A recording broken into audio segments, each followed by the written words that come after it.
Hallo, al jullie lekker mensen daar bij die Breivleesvuur of op pad rugby toe of op pad om te gaan jagen of te gaan visvangen bij Henties Bay. Ik wil net vandaag een beetje lekker met jullie gezellig kijken of ik al jouw ellendes vergeten en een paar lekker storytjes met jullie vertel. Maar eerst moet ik jullie zeker zeggen, jullie wat mij nog niet kennen waar ik vanaf kom. Nou, ik kom daar van Klein Willem af, zo'n klein dorpje, zo 200 kilo's van die Kaap af. Dat is een prachtige plek, maar in de zomer wordt hij zo droog en zo lelijk dat die voels ondersteboven vliegen. Hulle wil niet afkijken, zo slecht lijkt het onder. Nou, als je die dorp inrijdt, dan krijg je zo 3 huisjes met pampoenen op het dak. Die vierde een is een met die verband op. Dat is mijn huis, daar blijf ik. Nou, daar Klein Willem wordt het verschrikkelijk warm. Daar wordt het zo warm. Je kent misschien al die story als je hond die kat ja, dan stap al twee. Nou, ik zeg voor jou, daar wordt het zo warm dat de kind zijn melktanden binnen zijn bek zie raakt. Nou, dat is een plekje waar ik blijf. Nou, ik wil net vandaag voor jullie vertellen. Als het zo warm is, dan krijg je vet mens. Een mens met oorgewicht is, hij krijgt bijna zwaar. Nou, ik is oorgewicht. Nou, heeft mijn vrouw al enige dieet getraaid. Niks werkt. Nou, heeft ze mij op een knoffeldieet. Nou, een knoffeldieet maakt jou niet marie. Maar jouw asem vrot zo.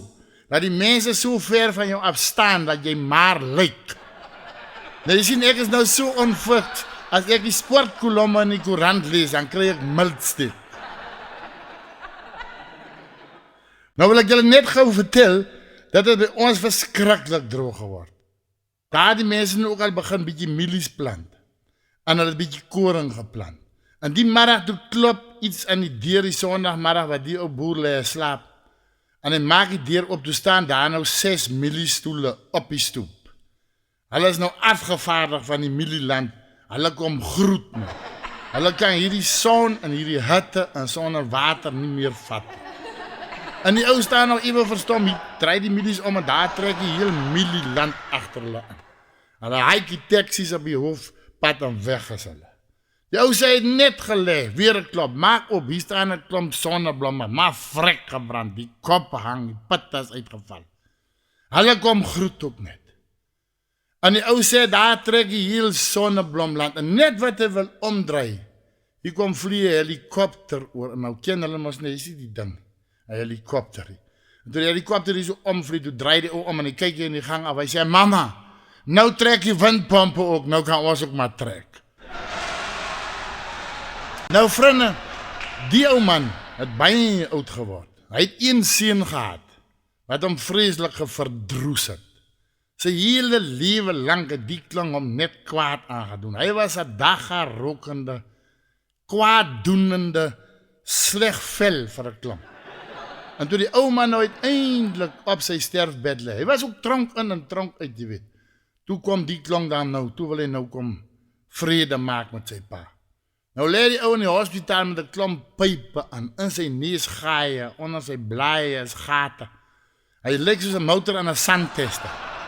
Hier kom die klang en hy kom staan langs sy pa en hy buk so oor sy pa. Hy sê, pa, dat is Gert. Kan ek nie vir pa iets doen nie? Die ou sê, ja, klim af van die suurstofpyp af. Nou wil ek jou 'n storie vertel van 'n bloei.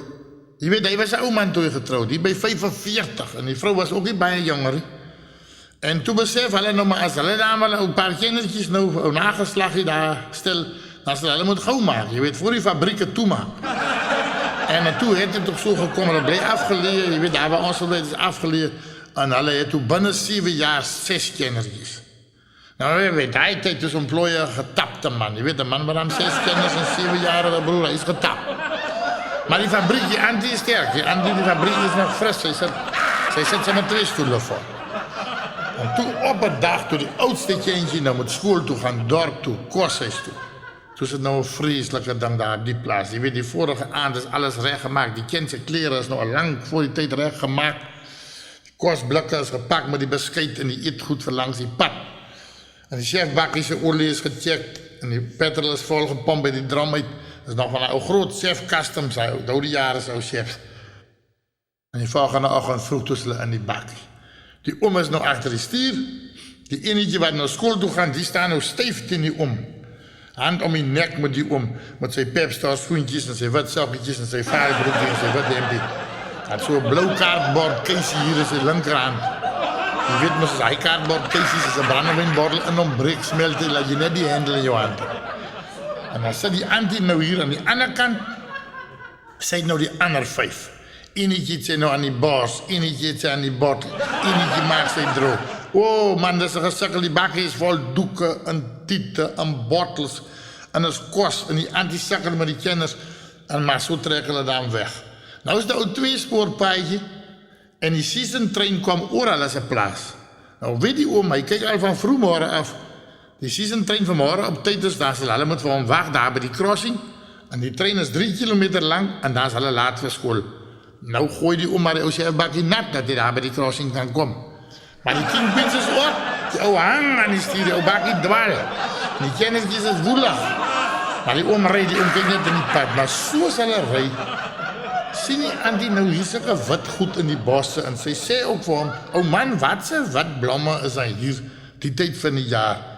Hy sê, vrou, dis 'n lorry met toiletpapier wat die omgeval het en dit so in die bosse gewaai, maar moenie my aandag aftrek nie, ek moet op die pad kyk. En so ja die ou. Die auntie sê, jy kan maar op die pad kyk, maar jy kan maar stadig, want jy gaan nie voor die trein by die crossing wees nie en jy gaat vir ons verongeluk. Hy sê, vrou, jy ken tram, ek sal ry. En hy ry. Die sê, bakkie al so 70, 80 en sien, kom die trein oor die vlak. En die oom kom na die kruis toe en hy sê, jy gaan het maak, en die sê, jy sal het nie maak. Hy so ja, dan hulle kom so gelijk na die kruis toe. Maar toe hy na die kruis toe kom, toe hy sê, bakkie los. Toe sê die auntie, en die oom kyk en die trein vlieg ook. Toe sien hy gaat het nie maak. Nou moet hy breek. En jy weet, die sê, bakkie hol nou. En die ou brieke is sleg. Die brieke moet gepomp word. En toe die ou die eerste pomp, toe trap hy teen 'n melkbottel. Toe een van die kinders se melkbottels onder die briekpeddel ingerol. Jy weet, dit is nog glasbottels. As jy vandag se plastic bottels het. En die ou kyk af. Want het smaak mas daai tyd die bakkie al harder as aan die briek is. En hy sien die bottel. Nou tel hy sy knietjie by sy kop verby. Hy wil nou die bottel sommer moer toe trap daar onder die briek. En hy trap met alles wat hy het en daai tyd het die bottel uitgerol. En hy sê, bakkie se brieke lok. Wie hy steek sy kop so in die grond, dat hy die klippe so skraap, soos 'n padskraper. Maar toe die bakkie op staan, sê die oom. Toe sit die kinders soos vlie mist in die skreen aan die binnekant. En die auntie se voorborstel lê op die dashboard, die basbord is 'n strepe klap net. Die auntie se oë het sulke nat kolle teen die skreen loop druk. Sy het uit die bloemer uitgeglip, laat sy hang aan die voorsiet. En toe alles staan, toe gly die kinders so stadig, soos patty teen die ruite af. Toe skryf die auntie so terug in haar bloemer en toe sê sy, papa, nou moet jy terugstoot daar na die toiletpapier toe.